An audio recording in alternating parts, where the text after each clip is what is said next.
hablando recién con los colegas que nos fuimos cruzando luego de la mesa anterior, lo conmovidos que habíamos quedado por la presentación, por los homenajes que se habían realizado y sobre todo por esto que se mencionó como la potencia que tiene el testimonio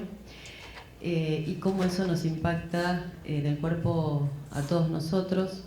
y que,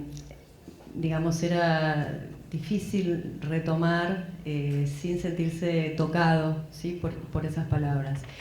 En ese sentido yo quería iniciar esta mesa, ya que esta mesa se basa en el concepto de reparación psíquica en América Latina, con una noticia que viene de Argentina de hoy, de ayer en realidad, que es la restitución del nieto 118,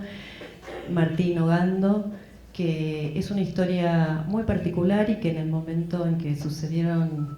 algunos hechos también por duplicado, trágicos, que fue el suicidio de su hermana,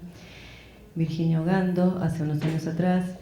me tocó intervenir en ese caso y entonces lo que yo quería remarcar, tomando justamente esto, es que el suicidio de Virginia Ogando se produce en el medio de un juicio que es el juicio justamente por apropiación de niños, en el marco de ese juicio de apropiación sistemática de niños, y que el testimonio que dio una amiga de su madre que había estado, su madre estaba desaparecida, y esta mujer se encontró con Virginia muchos años después, le contó la historia que tenía que ver con que en el momento en que su madre da a luz a su hermano, vuelve a la celda en donde estaba esta mujer y le dice tuve un varón y le entrega el cordón umbilical, y ese cordón umbilical fue de mano en mano hasta que llegó a su padre y así se enteró su esposo que había nacido finalmente ese niño. Sí, ponen la piel de gallina, ¿no? Y que en el medio de toda esta búsqueda, en el medio del reencuentro con toda esta historia, Virginia, que tenía 2 hijos y que estaba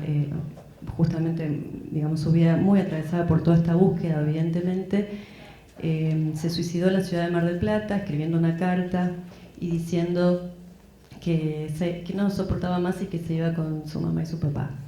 Yo me acuerdo que por esos días el debate que nos dábamos al interior del equipo era si nosotros podríamos haber hecho algo para evitar que esto sucediera. Por supuesto que nos atravesaban 2 cuestiones. Por un lado, la cuestión ética respecto de qué se hace con un suicidio, y también como psicoanalistas sabemos que hay un punto en que esto no puede ser anticipado y que se juega en algún punto una decisión subjetiva y que a veces no hay modos ni de leerlo, ni de anticiparlo, ni de prevenirlo, ni de evitarlo. Pero por otro lado nos atravesaba también una responsabilidad institucional, porque esto era en un marco de un juicio. Y recuerdo que las cuestiones que debatíamos tenían que ver con que justamente hay algo que escapa del campo del derecho como sujeto del testimonio y que nosotros sí podemos alojar, que es justamente lo que resta de ese testimonio, lo que vuelve como efecto de esa palabra, y sabemos que hablar no es gratis para ningún sujeto, y mucho menos cuando se trata de extremar el horror y ponerlo a hablar, cuando precisamente testimoniar acerca de esto es testimoniar acerca de lo imposible, es testimoniar acerca de lo que no se puede nombrar. Entonces, en ese punto es que nosotros precisamente planteábamos, no todo el testimonio en el marco de un juicio es reparador.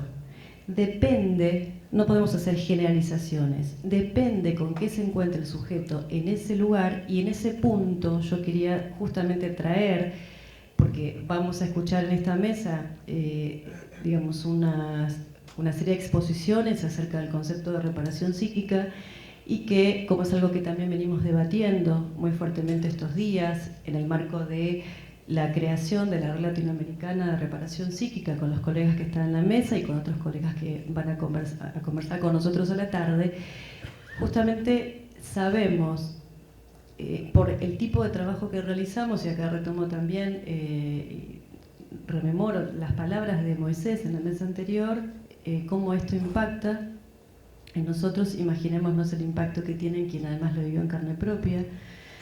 y que sabemos que cuando hablamos de reparación, lo primero que entendemos es que no es reparable el daño y no es reparable o restituible al punto cero, como es la definición, el marco del derecho, lo que es el concepto de reparación jurídica, y no se puede volver las cosas al estado anterior. Si las cosas pudieran volverse al estado anterior, justamente no estaríamos hablando de la gravedad que estas marcas tienen y tuvieron. Y me parece que el caso de Virginia Ogando justamente nos trae, ¿sí?, una vez más, se nos impone nuevamente esta idea de que aún en el marco de un proceso de reparación, aún en el marco de un juicio, aún en el marco del encuentro con una espera de muchos años de poder declarar, testimoniar y acceder a esa verdad, a veces esa verdad es absolutamente insoportable, porque justamente lo que sucedió tiene una magnitud tal, ¿sí?, que no es reparable en términos de restituir las cosas al estado anterior. Por eso acá me parece importante marcar la diferencia entre el concepto de reparación a nivel jurídico y el concepto de reparación a nivel de lo psíquico.